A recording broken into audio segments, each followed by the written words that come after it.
আপনাদের যে সকল কুরিয়ার সার্ভিস যাদের নিজস্ব লজিস্টিক সাপোর্ট নেই এবং অনলাইন ব্যবসায়ী ভাই যেটা বললেন 3000-এর মতো লোক আছে, এগুলো আমরা দেখি, তাদেরকে আহ্বান জানাচ্ছি বড় বড় কুরিয়ার সার্ভিস যাদের সাপোর্ট আছে তারা যদি পরেও আসে, অন্তত যাদের কোনো কিছু নেই অর্থাৎ এখানে বুক করেন অন্য কোনো একটা ট্রান্সপোর্ট খোঁজেন, আমরা তাদেরকে আহ্বান জানাবো আপনারা বুক করে স্টেশন পর্যন্ত নিয়ে আসেন।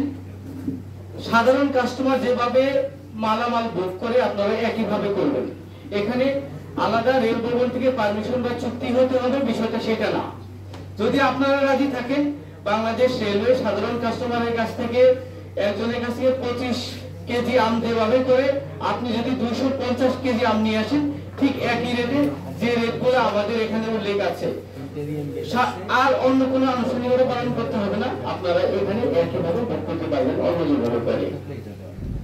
প্রত্যেকটা লেবারের জাতীয় পরিচয়পত্র, টেলিফোন নাম্বার এবং পাসপোর্ট সাইজের ছবি সহ সকল তথ্য আমার দপ্তরে সংরক্ষিত আছে। যদি আপনাদের স্পেসিফিক কোনো অভিযোগ থাকে দয়া করে আপনারা সেই স্টেশনগুলোর এখানে সকল স্টেশনের কন্টাক্ট পারসনদের অ্যাড্রেস দেয়া আছে, মোবাইল নাম্বার সহ, আপনারা তার মাধ্যমে অভিযোগ করবেন কিংবা এখানে আমার নাম্বার আছে সেখানে অভিযোগ করবেন। আমরা এই ধরনের একটা অভিযোগের জন্য চাঁপাইনবাবগঞ্জ স্টেশনের যে লেবার সর্দার ছিল তার লেবার সর্দারশিপ আমি নিজ হাতে বাতিল করেছি। যদি দরকার হয় এই লেবার সর্দারশিপ বাতিল করা বড় কোনো কাজ না, যদি দরকার হয় আমরা প্রয়োজনে সবগুলাকে বাতিল করে নতুন কাউকে আনবো, এইটা আমি একদম কমিটমেন্ট দিয়ে গেলাম, এই বিষয়ে কোনো ছাড় দেওয়া হবে না। আমাদের এখানে Rohanpur, Nachol, Amnura junction, Chapainawabganj Amnura bypass, Kakanhat, Rajshahi, Sardah road, Arani, Abdulpur, Ishwardi, এই কাছাকাছি যে স্টেশনগুলো আছে। তাছাড়া যদি এমন কোন স্টেশন থাকে যেখানে আম বুক হওয়ার সম্ভাবনা আছে, বিগত দিনে হয়েছে, আমাদের স্টেশন মাস্টার আগে বলে স্যার আজকে আমাদের এখানে 25 ক্রেট আম পাওয়া গিয়েছে, আপনি একটু ট্রেনটা থামিয়ে দিবেন, আমরা তাহলে সেই স্টেশনে অনির্ধারিত ভাবে হলেও ট্রেনটা থামিয়ে ওই দিনের আমগুলো নিয়ে নিই। আচ্ছা আচ্ছা নাসির ভাই, কোন বছর কত তারিখে নির্দিষ্ট করা? গত বছর গত 3 বছরের অভিজ্ঞতায় আমরা দেখছি যে আমরা 10 ঘন্টা রানিং টাইম রেখেছিলাম, কিন্তু 10 ঘন্টার ভিতরে হয়তো পৌঁছাতে পারে নাই, হয়তো সেক্ষেত্রে সর্বোচ্চ 13 ঘন্টা, 2.5 ঘন্টা বেশি লেগে গেছে এই আমটা পৌঁছাতে। তো এ বিষয়ে আমরা এবার যথেষ্ট সচেতন, আমরা এবার রুট পরিবর্তন করে দেব, অর্থাৎ বঙ্গবন্ধু সেতু হয়ে আমাদের যে ট্রেনগুলো যায়, ইতিমধ্যে আপনারা জানেন যে বর্তমান সরকারের এই কয়েক বছরে অনেকগুলো ট্রেন ইন্ট্রোডিউস করা হয়েছে, যার কারণে আমাদের একটা ট্রেন যানজট সোজা বাংলায় যেটা বলা হয় এইবার কিন্তু আমরা ওই রুটটা পরিবর্তন করে এটা পদ্মা সেতু হয়ে চালাবো। যেহেতু পদ্মা সেতু এই লাইনটা আমাদের যথেষ্ট ভিড় আছে, এখন আমরা যথেষ্ট ট্রেন ওই লাইনে ইন্ট্রোডিউস করতে পারি নাই, তো এই ট্রেনগুলো পৌঁছতে যাবে এবং যে রানিং টাইম করা হয়েছে আমরা আশা করি এই রানিং টাইমের ভিতরে আমরা ঢাকায় পৌঁছাতে পারবো, এবং এই রানিং টাইমের ভিতরে ঢাকায় পৌঁছানোর জন্য আমাদের কোনো নির্দেশনা আছে, আমরা সেটা বিশেষ মনিটরিং এর মাধ্যমে এই শিডিউল কিন্তু ঠিক রাখবো। এই অর্ডার আমি আপনাদের করতে না, রানিং টাইম কত ঘন্টা?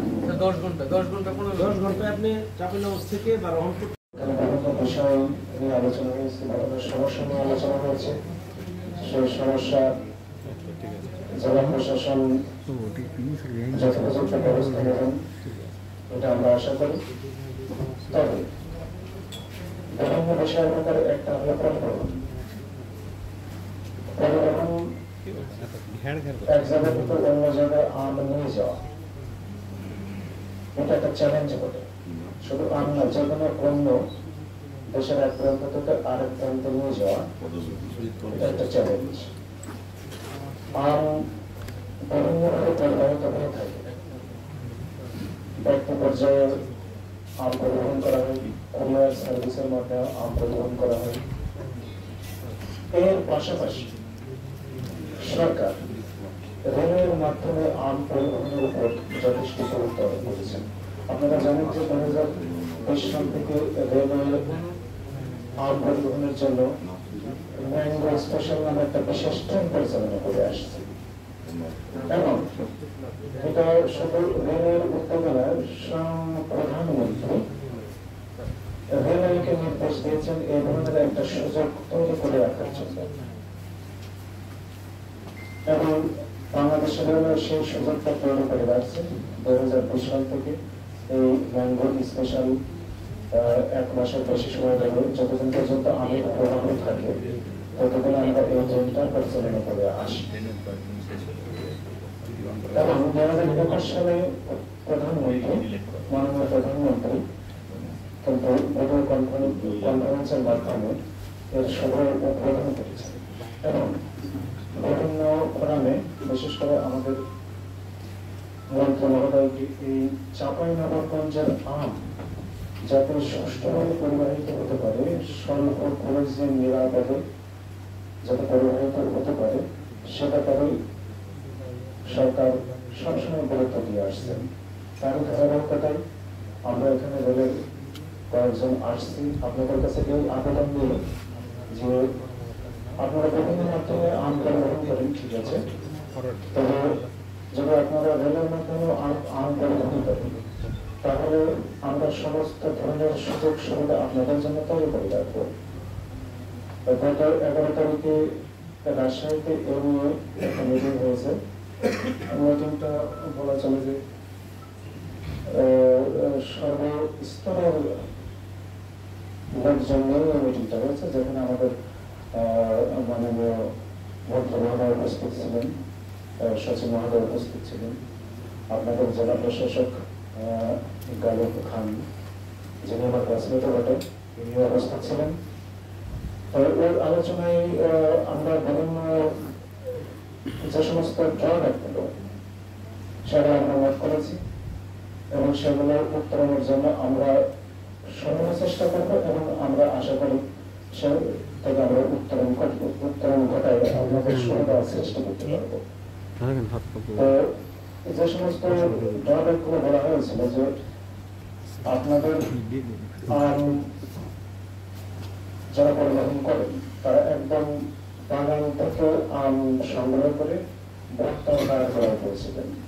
এই মুহূর্তে আমাদের রেলের এই ব্যাপক সুবিধাটা আমরা এখনো ক্রিয়েট করতে পারিনি, আমরা কাজ করছি এবং এবছরে আমরা হয়তো পারবো, যখন না পারি আগামীতে আমরা এই একদম ভর্তার দাঁড় গোড়া থেকে অর্থাৎ গাছ থেকে কিভাবে আম সংগ্রহ করে রেলের মাধ্যমে আমরা আপনাদের একদম ঘটনাগুলো পৌঁছে দিতে পারবো সেই চিন্তা ভাবনা নিয়ে আমরা কিন্তু যথেষ্ট কাজ করছি, আমাদের মন্ত্রণালয় নিয়ে কাজ করছে। চাঁপাইনবাবগঞ্জের যে ঐতিহ্য, যে ইতিহাস, যে সংস্কৃতি এবং কৃষকের যে সততা এবং আম চাষীদের যে আন্তরিকতা, সকল কিছু মিলে গতবারের ন্যায় আমরা বিশেষজ্ঞদের মতামত এবং আপনাদের মতামতের প্রেক্ষিতে চাঁপাইনবাবগঞ্জে এবারও কোনো আমের নির্ধারিত কোনো ডেট থাকছে না। শুধু আম পরিপক্ক হলেই কৃষক সেই আমটি ভোগের জন্য বা ইয়ার জন্য বাজারে আনার জন্য, বিক্রির জন্য এটি প্রস্তুত করবেন এবং আম তখন পারা হবে। এটি আমরা মাঠে কঠোরভাবে মনিটর করব। পাশাপাশি সকলের যে দাবি এবং আন্তরিকতা, সেই আন্তরিকতার প্রতি সম্মান জানিয়ে আমরা এই কাজটি করেছি। পাশাপাশি আপনাদের যে নিরাপদ যে আম সেটি করার জন্য আমাদের প্রত্যেক চাষি এখানকার ইতিহাস ঐতিহ্য নাই যে কারবাই বা অন্যান্য কিছু দিয়ে আম পাকিয়েছে এবং এইটি বাজারে বা কোথাও বিক্রয় হচ্ছে, সেগুলো আমরা নাই, তারপরে আমরা এটি কিন্তু কঠোরভাবে মনিটর করব। এবং ম্যাঙ্গো স্পেশাল ট্রেনের যে সুযোগ মাননীয় প্রধানমন্ত্রী করে দিয়েছেন, সকল কুরিয়ার সার্ভিসকে বলবো এবং ব্যক্তি আকারেও যদি 5টা 10টা 20টা ক্রেটা যদি পাঠায় তিনিও কিন্তু সেটি প্রেরণ করতে পারবেন। সেই ম্যাঙ্গো স্পেশাল ট্রেনে আপনাদের 1 টাকা 48 পয়সা কেজিতে আমটি পাঠানোর জন্য সকলের কাছে আমি সনির্বন্ধ অনুরোধ রাখছি, কারণ এটি অনেকটাই কম মূল্যে এবং যানজট মুক্ত ভাবে পদ্মা সেতু হয়ে প্রধানমন্ত্রী যে পদ্মা সেতু বানিয়েছে সেই পদ্মা সেতু দিয়ে আমটি ঢাকায় যাবে এবং এই আম ইচ্ছা করলে চট্টগ্রামে পাঠাইতে পারে হয়তো, তাই না, বুকিং করলে, তাই না, ওখান থেকে করলে হয়ে যাবে।